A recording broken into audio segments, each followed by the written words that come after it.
Чи лайв ихсэн юм уу? Эхэлсэн шүү.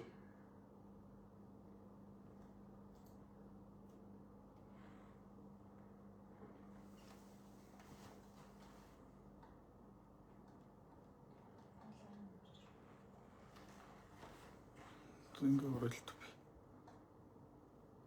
Ордор хэлээр бүтцгээ. Нэг үдчих. За та бүхэнд энэ өдрийн төрний та бүхэнд эрүүл мэндийн салбарын ажилчдын цагийг 26-нд хэрхэн нэмэгдүүлэх талаар тооцоолъё. Би ястаас болсон байгаа хөшөө эдэн богорчсон тэгээд ийм байдлаас тийм таатай биш байна. За эрүүл мэндийн яамныхан даатгалын ерөнхий газрынхан за мөн одоо бид бүгдээрээ аль болохоор эрүүл мэндийн салбарын санхүүжилт за тэр дотор эрүүл мэндийн салбарт ажиллаж байгаа ажилчдын одоо сэтгэл хангалтын хамгийн чухал зүйл болж байгаа цалин хөлсийг хэрхэн нэмэх талаар нэлээдгүй хугацаанд ажиллаж одоо та бүхэндээ энэ саналаа одоо сонсох гэж байна. За тэгэхээр бидний одоо гол зорж байгаа зүйл нь ерөн энэ эрүүл мэндийн салбарын ажилчдын 26 онд 30% хүргэе гэдэг энэ зорилгыг ярих гэж байна. Гол нь бол одоо B2 буюу 26 оны 1 сарын 1-ээс цалин 30% нэмэхэд нийтдээ 348 тэрбум 652 сая 673 мянган төгрөг хэрэгтэй юм байна.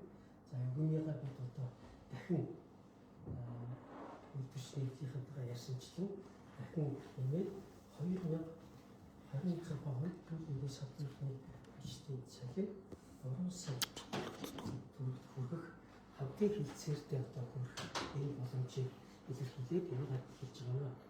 Тэгэхээр үйлдвэрчний эвлийнхэн болон бусад хүмүүс санхүүжилт нь яаж гарах вэ? Хаанаас их үүсвэртэй юм бэ гэж сонирхох нь.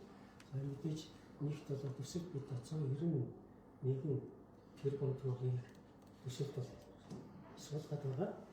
Хоёр дахь санхүүжилт бол бид нийгмийн даатгалын шийдлээс 104 тэрбум төгрөгийн эрүүл мэндийн даатгалаас авлагатай нэгсэндээ одоо нэг гүйцээж нийгмийн даатгалын сангаас 104 тэрбум төгрөг болох ёстой.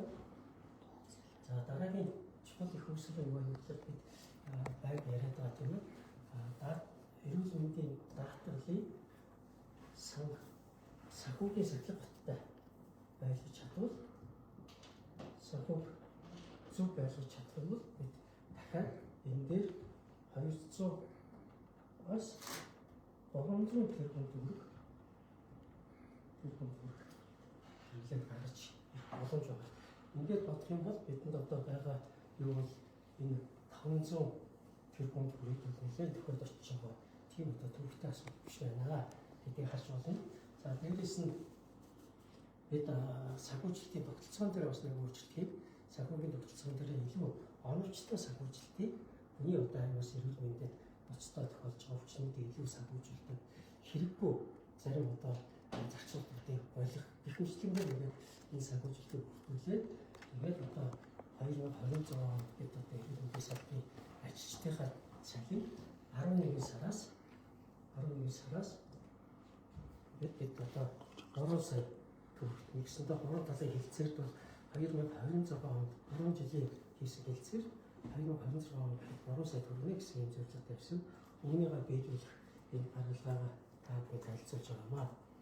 За бас нэг хэлье гэж бодож байгаа зүйл бол та бүхэн мэднэ одоо засгийн газрын тогтоолоор 2027 оны эрүүл мэндийн дэмжих жил болгож байгаа. За үүнтэй холбоотойгоор бид 2027 онд харин үйлдвэрчний эвлийнхний юм хэлээд байгаа 3.5 сая төгрөг авчиж барих боломж бүрднэ.